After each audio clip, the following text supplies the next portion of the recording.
So over 78,000 South African citizens living abroad will vote from today and during the rest of this weekend, according to the IEC.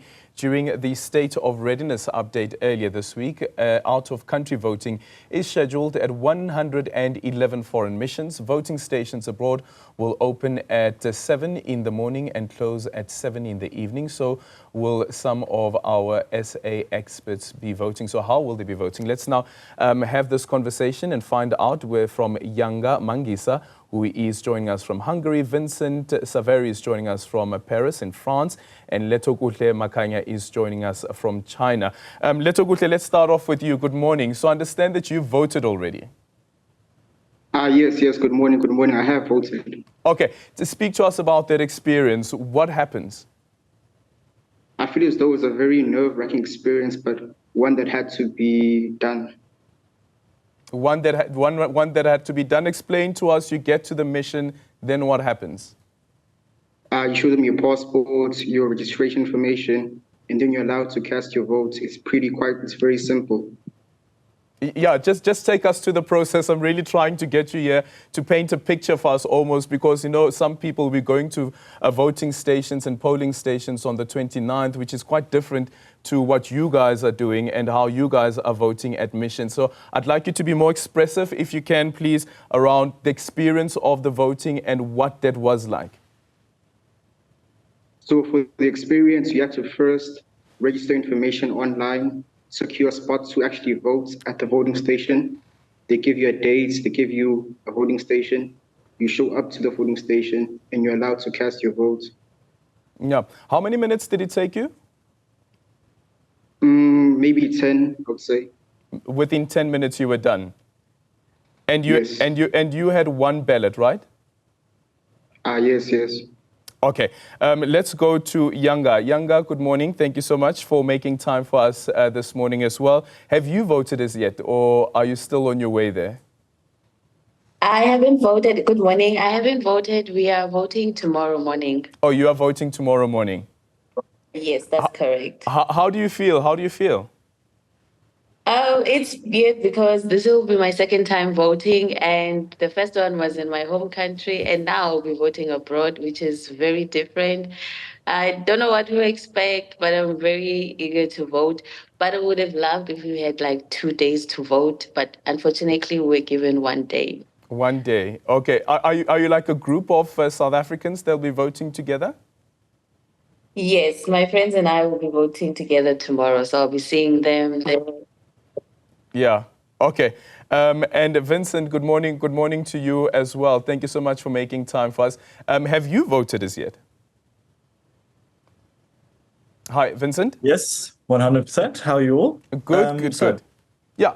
Tell us, have you voted as yet? No, I will be voting on the 18th, as only a few missions, mostly in the Middle East, are able to vote on the 17th of May. Most will vote on the 18th of May, and there's an exception, I believe, for London, which will be both days, the 18th and the 19th of May. Yeah. Does that upset you at all? I just heard what Yanga had to say there, that she wished that there was at least 2 days. But from your end, Vincent, does that upset you at all?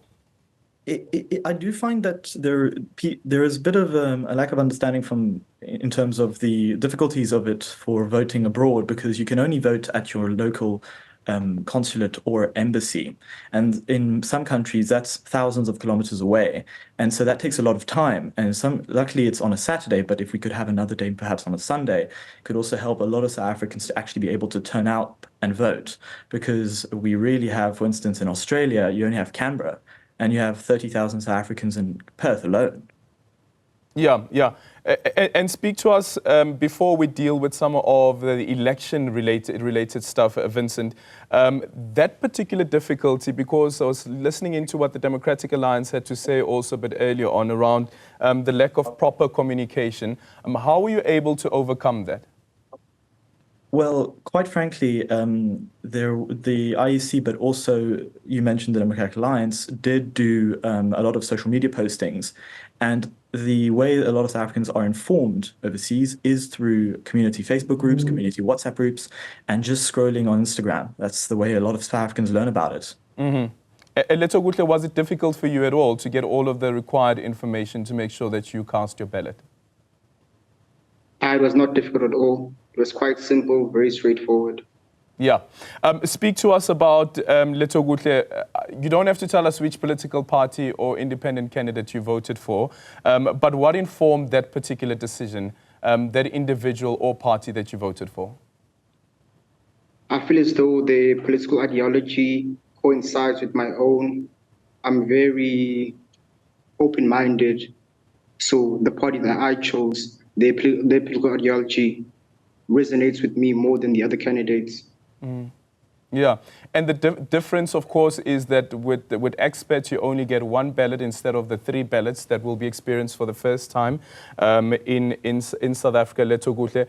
That experience for you, I don't know, did you vote before in the 2019 elections?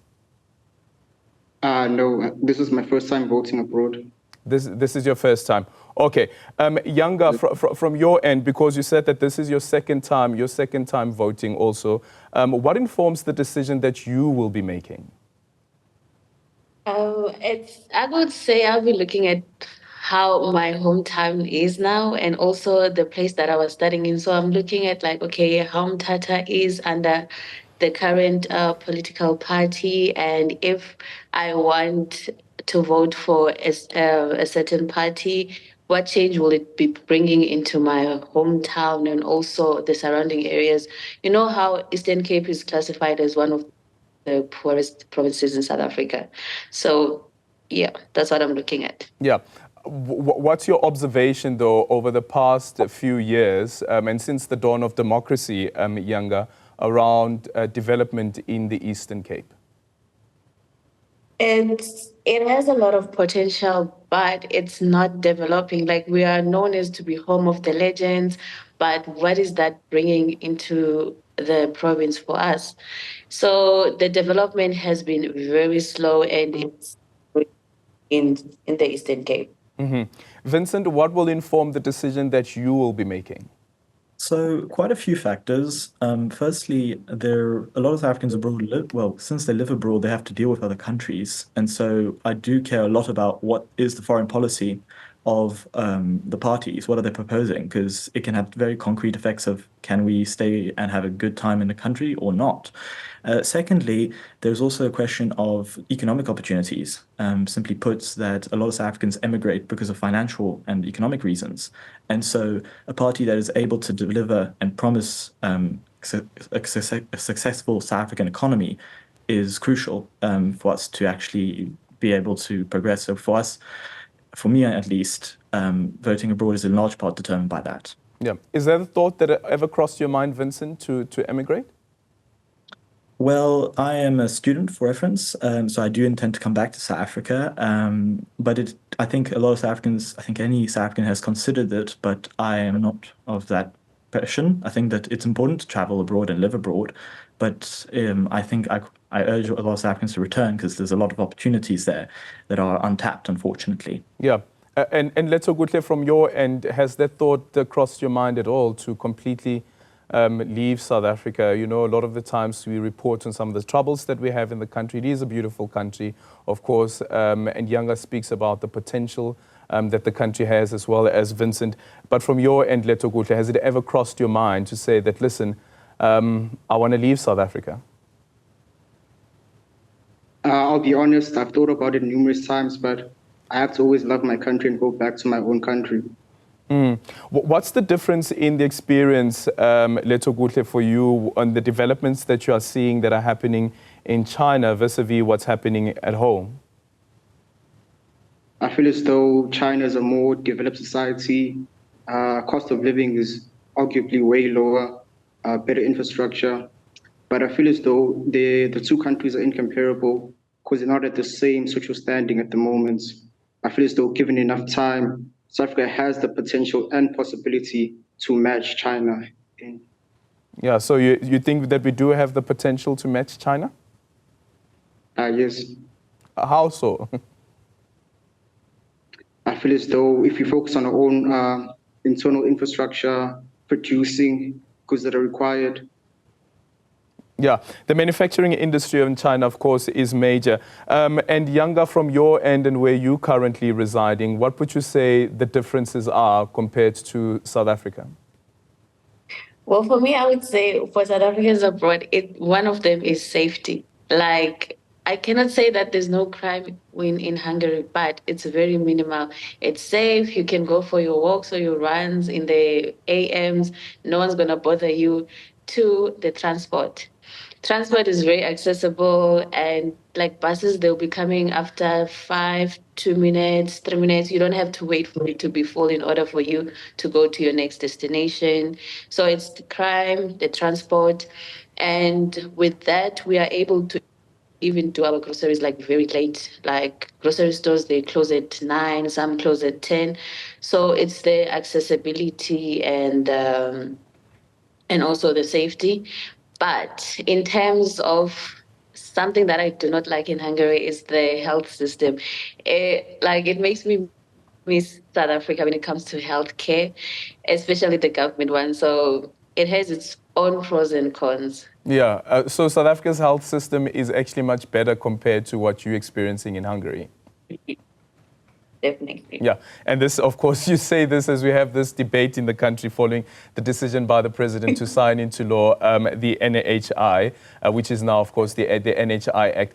Just in closing, I'm gonna start off with Vincent. What's your message to South Africans, and specifically South Africans as well, the ones who are saying that they will be boycotting the elections on the 29th of May? What message do you have for them? And the Yanga as well as Lethokuhle, you can also think about what your response is with regards to that question. Vincent, we're starting off with you.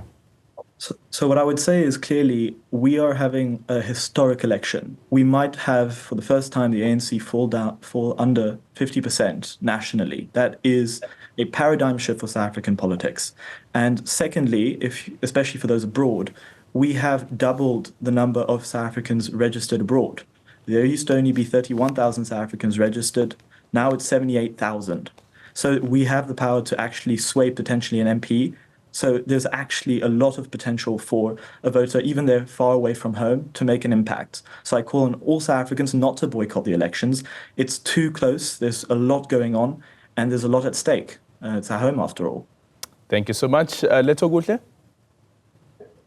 I feel as though South Africans have to really think about the importance of the decision for future generations, as well as the current socioeconomic conditions that we find ourselves in.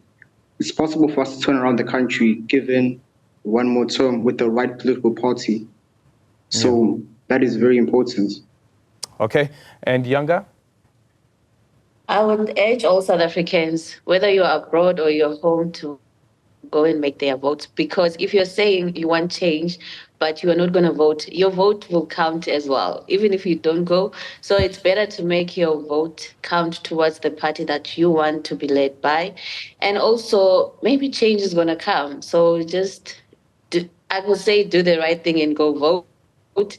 You guys are like on social media, you have your TikToks, you'll be doing your get readies with for voting.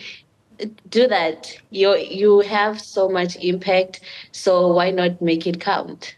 Why not make it count? Thank you so much for that. Yanga there, Yanga Mangisa is joining us from Hungary. Vincent Savary from Paris in France, and Lethokuhle Makhanya joining us from China. I have to echo their sentiments as well. Go and vote on the 29th of May. Your vote counts.